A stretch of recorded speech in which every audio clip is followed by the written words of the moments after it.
Hello friends, स्वागत है आप सभी का ऑनलाइन प्रिपेयर चैनल में। फ्रेंड्स, आज के वीडियो में हम बात करेंगे एमपीईएसबी यानी कि मध्य प्रदेश कर्मचारी चयन मंडल के द्वारा जारी वैकेंसी नर्सिंग ऑफिसर एवं सिस्टर ट्यूटर का ऑनलाइन फॉर्म फिलअप कैसे करें। फ्रेंड्स, ये एमपीईएसबी यानी कि मध्य प्रदेश कर्मचारी चयन मंडल का ऑफिशियल पोर्टल है। इस पोर्टल की लिंक वीडियो के डिस्क्रिप्शन बॉक्स में दे दी जाएगी। लेटेस्ट अपडेट्स में देख सकते हैं online application form nursing officer and nursing tutor 2026। यदि आप इस वैकेंसी के बारे में डिटेल से रीड करना चाहते हैं तो रूल बुक पे क्लिक करें। इस तरीके से आपका रूल बुक ओपन हो जाएगी। संचालनालय लोक स्वास्थ्य एवं चिकित्सा शिक्षा मध्य प्रदेश भोपाल के अंतर्गत नर्सिंग ऑफिसर एवं सिस्टर ट्यूटर के रिक्त पदों हेतु सीधी भर्ती परीक्षा 2026 परीक्षा संचालन एवं नियम पुस्तिका। ये रूल बुक है जिसे आपको डिटेल से रीड कर लेना है। इस रूल बुक की लिंक भी वीडियो के डिस्क्रिप्शन बॉक्स में दे दी जाएगी। इसके लिए आप ऑनलाइन अप्लाई 6 अप्रैल 2026 से 20 अप्रैल 2026 तक ऑनलाइन अप्लाई कर सकते हैं। यदि आप फॉर्म में ऑनलाइन संशोधन करना चाहते हैं तो आप 6 अप्रैल 2026 से 25 अप्रैल 2026 तक ऑनलाइन कर सकते हैं। आपका एग्जाम 15 मई 2026 से कंडक्ट कराया जाएगा। इसके लिए जो एग्जाम शुल्क है अनरिजर्व कैंडिडेट के लिए 500 रुपए है। और यदि आप मध्य प्रदेश के मूल निवासी SC ST OBC EWS या दिव्यांगजन हैं तो आपको 250 रुपए पे करना है। और बैकलॉग के लिए कोई भी शुल्क नहीं है। और साथ ही आपको पोर्टल शुल्क भी पे करना है। कियोस्क के माध्यम से फॉर्म फिल करने के लिए 60 रुपए है। और यदि आप रजिस्टर्ड सिटीजन यूजर के माध्यम से फॉर्म फिल करते हैं तो आपको पोर्टल शुल्क 20 रुपए देना होगा। यहाँ पर इंडेक्स पेज है। नर्सिंग ऑफिसर के लिए जो मिनिमम क्वालिफिकेशन है वो 12th class physics chemistry biology के साथ पास होना चाहिए। और साथ ही मध्य प्रदेश रजिस्ट्रेशन काउंसिल या फिर भारतीय उपचारिया परिषद से मान्यता प्राप्त नर्सिंग प्रशिक्षण केंद्र से 4 वर्षीय बीएससी नर्सिंग प्रशिक्षण अथवा जनरल नर्सिंग प्रशिक्षण उपरांत 2 वर्ष का post basic BSc nursing course complete होना चाहिए 45% मार्क के साथ। और आरक्षित वर्ग यानी कि SC ST OBC के लिए 5% की छूट दी गई है। यानी कि आपको कम से कम 40% से पास होना है। और साथ ही Madhya Pradesh nurses registration council में जीवित पंजीयन होना आवश्यक है। सेकेंड क्वालिफिकेशन है सिस्टर ट्यूटर के लिए। आपको भी 12th class physics chemistry biology के साथ पास होना चाहिए। और साथ ही बीएससी नर्सिंग या फिर पोस्ट बीएससी नर्सिंग में पास होना चाहिए। और साथ ही आपको बीएससी नर्सिंग या फिर पोस्ट बीएससी नर्सिंग का 1 वर्ष का एक्सपीरियंस होना चाहिए। और साथ ही Madhya Pradesh nurses registration council में जीवित पंजीयन होना आवश्यक है। बाकी यहाँ पर आप सभी डिटेल्स को चेक कर सकते हैं। आपकी जो एज लिमिट है वो 18 से 40 वर्ष है। और साथ ही मध्य प्रदेश के मूल निवासी SC ST OBC या शासकीय या निगम या मंडल या स्वशासी संस्था के कर्मचारी, नगर सैनिक या निःशक्तजन या महिला उम्मीदवार जो कि आरक्षित या अनारक्षित किसी भी वर्ग से है, इन सभी के लिए जो एज लिमिट है वो 18 से 45 वर्ष है। आपके पास मध्य प्रदेश राज्य के रोजगार कार्यालय में जीवित पंजीयन होना अनिवार्य है। अध्याय 2 में रिक्त पदों का विवरण है। यहाँ पर आपका डिपार्टमेंट है और यहाँ पर आपका पोस्ट कोड है। फर्स्ट डिपार्टमेंट है लोक स्वास्थ्य एवं चिकित्सा शिक्षा विभाग। पोस्ट कोड 1 सीधी भर्ती नर्सिंग ऑफिसर, कुल 1256 पद। अकार्यपालिक तृतीय श्रेणी जो कि केवल फीमेल कैंडिडेट के लिए है। यहाँ पर कैटेगरी वाइज वैकेंसी को डिफाइन किया गया है। और यहाँ पर संविदा कर्मी के लिए है। यहाँ पर ओबीसी के 14% के अकॉर्डिंग पोस्ट शो हो रही हैं और यहाँ पर 13% के अकॉर्डिंग टोटल 27% आरक्षण। इसी तरीके से आप यहाँ पर सभी पोस्ट कोड का देख सकते हैं।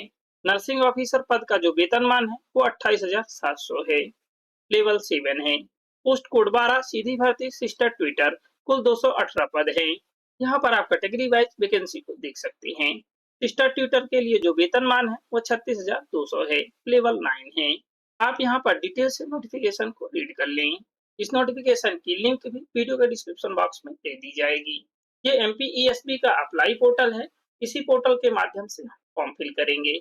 इस वेबसाइट की लिंक भी वीडियो के डिस्क्रिप्शन बॉक्स में दे दी जाएगी। या फिर मोबाइल या कंप्यूटर के किसी भी ब्राउजर को ओपन करें, एमपीईएसबी इंटर करें और सर्च करें। ये आपकी ऑफिशियल वेबसाइट है और यह आपकी एमपी ऑनलाइन की वेबसाइट है। जिस वेबसाइट से हमें फॉर्म फिल करना है क्लिक करें। इस तरीके से आपकी वेबसाइट ओपन हो चुकी है। यदि आपके पास एमपी ऑनलाइन की सिटीजन आईडी है तो सबसे पहले आप सिटीजन आईडी को लॉगिन कर लें। लॉगिन करने के लिए आप वेबसाइट के राइट टॉप कॉर्नर पर लॉगिन का ऑप्शन देख सकते हैं। इस पे आप क्लिक करें। इसके बाद नागरिक सेलेक्ट करें। यहाँ पर आप यूजर आईडी इंटर करें और पासवर्ड इंटर करें। कैप्चा आंसर फिल करें और लॉगिन पे क्लिक करें। यदि आपके पास सिटीजन आईडी नहीं है तो आप नागरिक पंजीकरण पे क्लिक करके न्यू रजिस्ट्रेशन कर सकते हैं। यदि आपको पासवर्ड भूल गया है तो आप पासवर्ड भूल गए हैं पे क्लिक कर पासवर्ड प्राप्त कर सकते हैं। यदि आप सिटीजन लॉगिन के द्वारा फॉर्म फिल करते हैं तो आपको जो पोर्टल शुल्क है वो 20 रुपए देना होगा। यदि आपके पास सिटीजन आईडी नहीं है तो भी आप फॉर्म फिल कर सकते हैं। पोर्टल शुल्क 60 रुपए ही देना होगा। पेज को स्क्रॉल करें। उपलब्ध सेवाएं पे देख सकते हैं। संचालनालय लोक स्वास्थ्य एवं चिकित्सा शिक्षा मध्य प्रदेश भोपाल के अंतर्गत नर्सिंग ऑफिसर एवं सिस्टर ट्यूटर के रिक्त पदों हेतु भर्ती परीक्षा 2026। आवेदन पत्र। स्टार्ट डेट 6 अप्रैल 2026, लास्ट डेट 20 अप्रैल 2026। आवेदन करने के लिए आवेदन पत्र के सामने आवेदन आइकन पे क्लिक करें। डिक्लेरेशन चेक बॉक्स को टिक करें। आगे बढ़ाएं पे क्लिक करें। इस तरीके से आपका पेज ओपन हो चुका है। अब यहाँ पर आप प्रोफाइल रजिस्ट्रेशन नंबर एंटर करें और यहाँ पर डेट ऑफ बर्थ सेलेक्ट करें या एंटर करें। यदि आपने अभी तक प्रोफाइल रजिस्ट्रेशन नहीं किया है तो प्रोफाइल रजिस्ट्रेशन पे क्लिक करके रजिस्ट्रेशन कर सकते हैं। यदि आपका रजिस्ट्रेशन पहले से ही है तो आपको अपने रजिस्ट्रेशन को एडिट कर लेना है। यदि आपकी प्रोफाइल अपडेट नहीं है तो आप फॉर्म फिल नहीं कर सकते हैं। प्रोफाइल पे अपनी फोटो को अपडेट करने या डॉक्यूमेंट अपलोड करने के लिए चेंज डॉक्यूमेंट इन प्रोफाइल पे क्लिक करके चेंज कर सकते हैं। प्रोफाइल कैसे बनाना है, प्रोफाइल को अपडेट कैसे करना है, एडिट कैसे करना है या फिर आईडी और पासवर्ड को कैसे फॉरगेट करना है, हम पहले ही वीडियो अपलोड कर चुके हैं। डिटेल्स फिल करने के बाद सत्यापित कर आगे बढ़ाएं पे क्लिक करें। सत्यापित कर आगे बढ़ाएं पे क्लिक करने के बाद यदि इस तरीके से मैसेज शो हो रहा है, कर्मचारी चयन मंडल द्वारा आयोजित भर्ती परीक्षाओं हेतु प्रोफाइल पंजीयन में आधार ई केवाईसी कराना अनिवार्य है। ई केवाईसी प्रक्रिया पूर्ण करने के उपरांत ही आवेदन फॉर्म भरें। ओके पे क्लिक करें। तो सबसे पहले आप अपनी प्रोफाइल को ई केवाईसी के द्वारा अपडेट करें, इसके बाद ही फॉर्म फिल करें। यदि आपकी प्रोफाइल अपडेट है तो इस तरीके से आपका पेज ओपन हो जाएगा। पेज को स्क्रॉल करें। आपको अपनी प्रोफाइल को चेक कर लेना है। यदि आपकी प्रोफाइल में कोई भी डिटेल्स रॉन्ग है या फिर अपडेट करना चाहते हैं तो आप एडिट प्रोफाइल रजिस्ट्रेशन पे क्लिक करके एडिट कर सकते हैं। यदि आपकी सभी डिटेल्स करेक्ट फिल है तो आप आगे बढ़ाएं पे क्लिक करें। अब हमें पॉइंट नंबर 31 से फॉर्म फिल करना है। क्लास या संवर्ग सिलेक्ट करें। यदि आप भूतपूर्व सैनिक हैं तो भूतपूर्व सिलेक्ट करें। इसके बाद की गई सेवा की अवधि माह में एंटर करें। यदि आप दिव्यांग कैंडिडेट हैं तो दिव्यांग सिलेक्ट करें। यदि आप संविदा कर्मी हैं तो संविदा कर्मी सिलेक्ट करें। संविदा कर्मी सिलेक्ट करने से पहले आपको रूल बुक को फिल कर लेना है। यदि आप इन किसी भी वर्ग में नहीं आते हैं तो आप बिना वर्ग सिलेक्ट करें। नेक्स्ट है, क्या आप शासकीय कर्तव्य पर हैं और इसके कारण आयु में छूट लेना चाहते हैं, हाँ या नहीं सिलेक्ट करें। नेक्स्ट है, क्या आप 1/1/1963 के बाद राष्ट्रीय छात्र सेना में पूर्णकालिक कैडर अनुदेशक के रूप में भर्ती किए गए हैं, हाँ या नहीं सिलेक्ट करें। यदि हाँ तो की गई सेवा की अवधि माह में एंटर करें। नेक्स्ट है, क्या आप मध्य प्रदेश शासन के अधीन छटनीशुदा कर्मचारी हैं, हाँ या नहीं सिलेक्ट करें। यदि आप हाँ सिलेक्ट करते हैं तो की गई सेवा की अवधि माह में एंटर करें। नेक्स्ट है, क्या आप विधवा, परित्यक्ता या तलाकशुदा हैं, हाँ या नहीं सिलेक्ट करें। क्या आप आदिम जाति, अनुसूचित जाति और अनुसूचित जनजाति एवं पिछड़ा वर्ग कल्याण विभाग की अंतरजातीय विवाह प्रोत्साहन योजना से पुरस्कृत हैं, हाँ या नहीं सिलेक्ट करें। नेक्स्ट है, क्या आप विक्रम पुरस्कार से सम्मानित खिलाड़ी हैं, हाँ या नहीं सिलेक्ट करें। क्या आप इन किसी भी कैटेगरी के अंतर्गत आते हैं, हाँ या नहीं सिलेक्ट करें। फर्स्ट पोस्ट है नर्सिंग ऑफिसर, पोस्ट कोड 1 से पोस्ट कोड 11 तक। यदि आप इस पोस्ट पर फॉर्म फिल करना चाहते हैं तो पोस्ट कोड ए सेलेक्ट करें। सेकेंड पोस्ट है सिस्टर ट्विटर, जो कि पोस्ट कोड 12 है। यदि आप इसे सेलेक्ट करना चाहते हैं तो पोस्ट कोड 20 सेलेक्ट करें। यदि आपके पास सिर्फ एक पोस्ट के लिए क्वालिफिकेशन है तो आप सिर्फ एक पोस्ट को ही सिलेक्ट करें। और यदि आपके पास दोनों ही पोस्ट के लिए क्वालिफिकेशन है और दोनों ही पोस्ट पे फॉर्म फिल करना चाहते हैं तो आप दोनों को ही सिलेक्ट करें। सिलेक्ट करने के बाद click here to select preference पे क्लिक करें। आपके सेलेक्ट पोस्ट के अकॉर्डिंग यहाँ पर सभी पोस्ट कोड की डिटेल्स शो हो रही है। यदि आपने सिर्फ एक ही पोस्ट को सिलेक्ट किया है तो आपके यहाँ पर जो पोस्ट प्रेफरेंस है सिर्फ एक ही पोस्ट के शो होंगे। यहाँ पर आपका डिपार्टमेंट है, पोस्ट का नेम है और पोस्ट कोड है और यहाँ पर क्वालिफिकेशन है।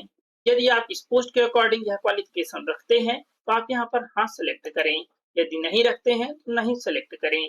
हाँ सेलेक्ट करने के बाद आपको पोस्ट सेलेक्ट करना है। पोस्ट सेलेक्ट करने के लिए पोस्ट कोड के सामने चेक बॉक्स को टिक करें। आपकी पोस्ट सिलेक्ट हो जाएगी। यहाँ पर आप फर्स्ट पोस्ट पर वही सिलेक्ट करें जिस डिपार्टमेंट या पोस्ट को फर्स्ट प्रेफरेंस पे रखना चाहते हैं। आप यहाँ पर अर्हता में हाँ सिलेक्ट करें और पोस्ट कोड को सिलेक्ट कर लें। सभी पोस्ट को यहाँ पर सिलेक्ट करें अपने प्रेफरेंस के अकॉर्डिंग। यहाँ पर सभी 12 पोस्ट कोड सिलेक्ट हो चुकी हैं। यदि आप पोस्ट प्रेफरेंस को चेंज करना चाहते हैं तो आप चेंज कर सकते हैं। जैसे कि हमें सेकंड नंबर की पोस्ट को फर्स्ट प्रेफरेंस पे लेकर के जाना है, तो हम पोस्ट को सिलेक्ट करेंगे। पोस्ट सेलेक्ट करने के बाद अप एरो पे क्लिक करें। आपका पोस्ट प्रेफरेंस अप हो चुका है। यदि आप किसी भी पोस्ट को डाउन करना चाहते हैं, तो पोस्ट को सिलेक्ट करें। इसके बाद डाउन एरो पे क्लिक करें। आप जितनी बार डाउन करना चाहते हैं, उतनी बार डाउन एरो पे क्लिक करें। आपका पोस्ट प्रेफरेंस डाउन हो जाएगा।